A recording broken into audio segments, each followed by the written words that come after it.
The future of Smith's Ballpark, the former home of the Salt Lake Bees, is getting a little clearer today. We are finally seeing some of the plans for renovating the stadium and improving the overall ballpark neighborhood. Thanks for tuning into Midday. I'm Maria Shilaos. KSL NewsRadio's Eric Cabrera was at the unveiling today. He's now with me in the studio with more on what's coming up next. So, Eric, what is coming up next? So, Maria, just to kind of set the stage, right? So the city owns, I found out today, roughly 13 and a half acres, right, of that area. So that includes the stadium itself and the large parking lot kind of north of it, right? And right now they're in the middle of a big redevelopment planning process that, once again, will reshape the neighborhood for decades to come, is what they say. Okay, so what are they thinking about putting there? So the latest draft that we saw includes a mix of things. So one of the big bullet points was affordable housing, right? Also retail, an open green space, and a public plaza or concert space is kind of how they want to use it.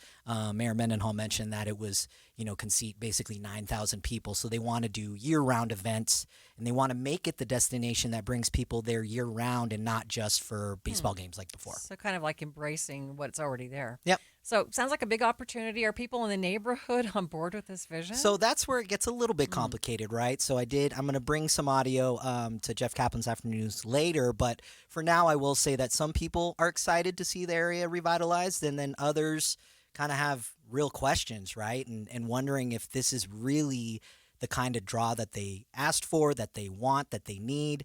I got that there's like a sense from some neighbors that the ideas being pitched might cater more to visitors than to the people who actually live there. Okay, I can understand their concerns. Any specific concerns that they brought up? Yeah, so I think things like traffic were brought up, affordability once again, and whether enough local voices are actually being heard in the planning. Everyone I spoke to and interviewed there, leadership-wise, talked about involving public input.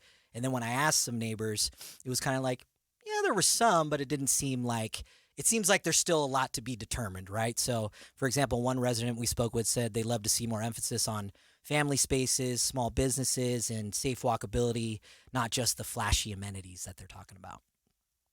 And apparently we have something from Salt Lake Mayor. Oh, yeah, that's right. Yeah, so let's play a clip from Salt Lake Mayor Aaron Mendenhall, who could explain more. That's another part that we heard from the community. They want a mix of affordability. Much like the western side of Salt Lake City, the ballpark's received quite a bit of affordable housing investment. Even just across the street, there's 2 locations of deeply affordable housing. They want to see market rate housing here as well, because when we have a mix of affordability, it supports businesses that can thrive in the community. So in the future phases of this development, you will see home ownership opportunities, and Salt Lake City's been investing in those through our perpetual housing fund. You're going to see aging in place housing that allows community members who are here today to not have to leave this neighborhood because of affordability or accommodations in their housing, and also family-centric housing, which we as an administration are really focusing on building more of in the city. I just want to know what's going to happen to the burger place in the corner now. Right. I mean, since the ballpark's going away. So what is next in the process? Maria, the city's redevelopment agency is now reviewing public input and working with a design team. Nothing is finalized yet. Just want to put that out there, right? But a formal request for proposals from developers could come as soon as the end of this year or potentially next year. So for now, this is still very much a work in progress. All right. Thanks, Eric. Eric Cabrera joining me live in the studio.